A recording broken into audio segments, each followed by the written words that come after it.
Dr. Hovind, I love your doctoral thesis. I've torn it to pieces with house and gaffle. I can't remember when I last pissed myself laughing. It's a good thing the thesis mopped the piss off the floor.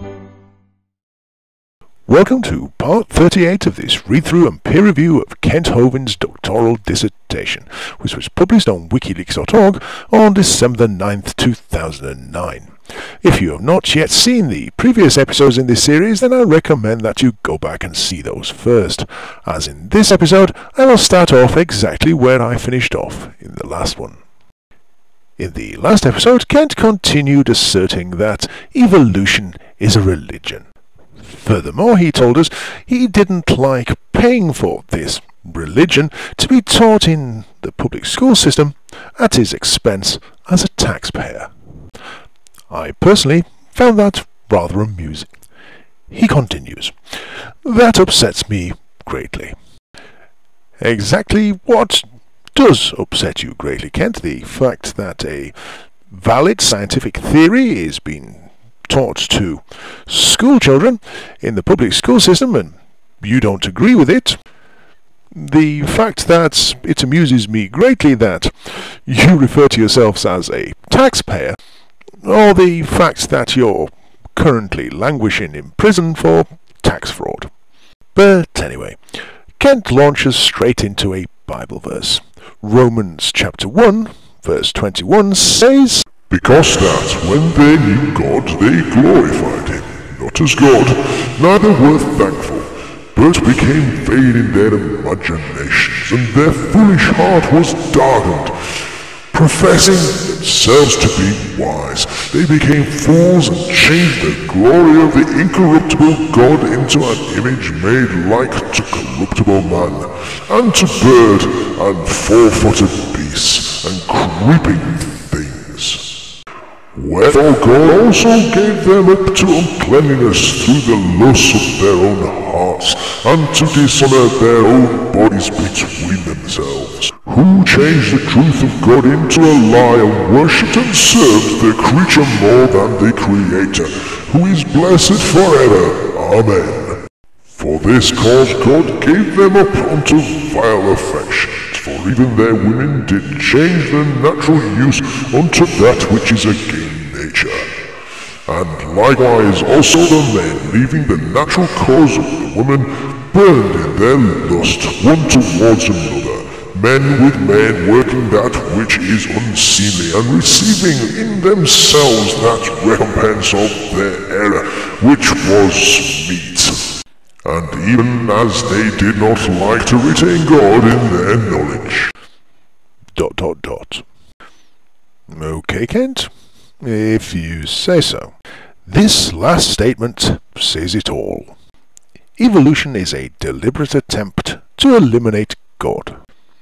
Yes, Kent, it may do, but it sure as hell doesn't say it clearly, like, does it? I mean, come on, Kent, it would have been a darn sight more useful had God said the following: "And lo, thousands of years from now, in a more enlightened time, there will come such thing as evolution, and it shall be wrong."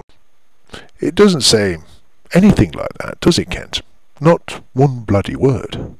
But anyway, I'll let you continue.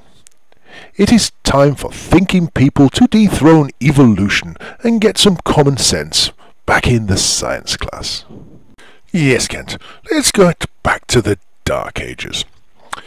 They used to flog and execute people who didn't pay their taxes back in those days, didn't they, Kent? But anyhow, Kent continues, "I write letters to the editor very frequently."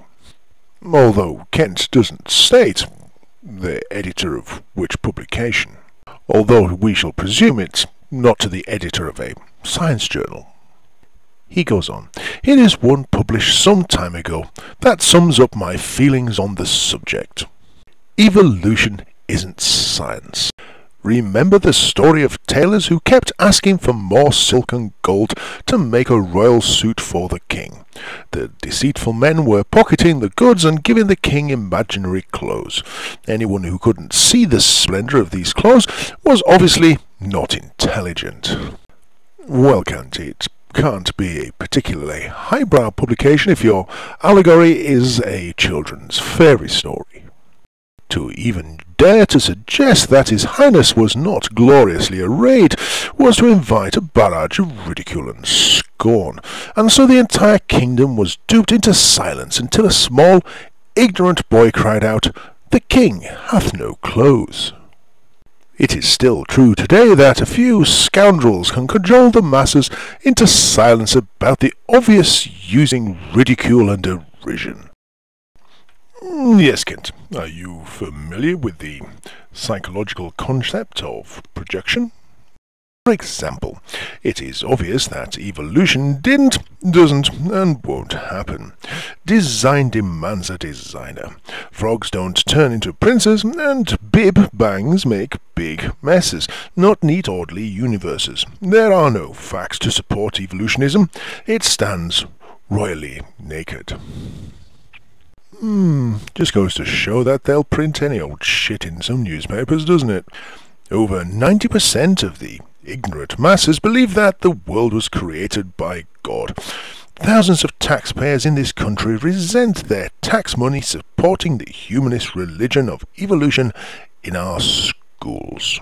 In spite of this, Katie Knight, brackets, science curriculum supervisor in Escambia County, close brackets, told me that only one person is objecting to the teaching of evolution in our schools. Me. Yes, Kent, that's because you're the village idiot. But anyway, how long will we let them steal our gold and give us nothing in return?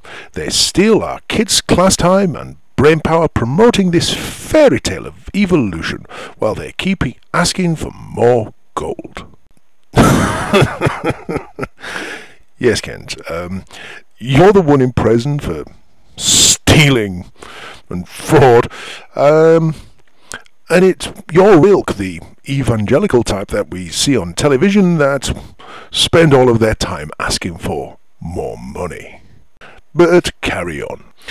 Review the books this year and voice your complaint. Textbooks are being selected now. Let's get back to teaching real science and stop letting them tell us that evolutionism must be included. Yes, Kent, let's get shut of the science textbooks and just give them all a Bible. That way, in 20 years' time, round about now, then American students can be ranked way down the league table for scientific knowledge. I'm sure your kids will thank you for it. But go on. It is not science, and it is not even remotely related to science. Even though the socialist tailors insist I am the one who is blind and give evolutionism royal treatment, I still say, the king, evolution, hath no clothes. Yes, Kent, I'm sure you do. One thing to note, you don't actually say whereabouts they printed it.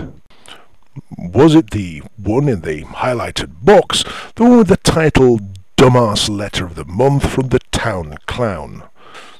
Either way, your letter obviously fell on deaf ears. That's generally because, in general, intelligent people are in charge, and intelligent people don't go for your dumb brand of bullshit. Anyhow, that thankfully wraps up Chapter 2. Next, we move on to Chapter 3, the effects of evolution.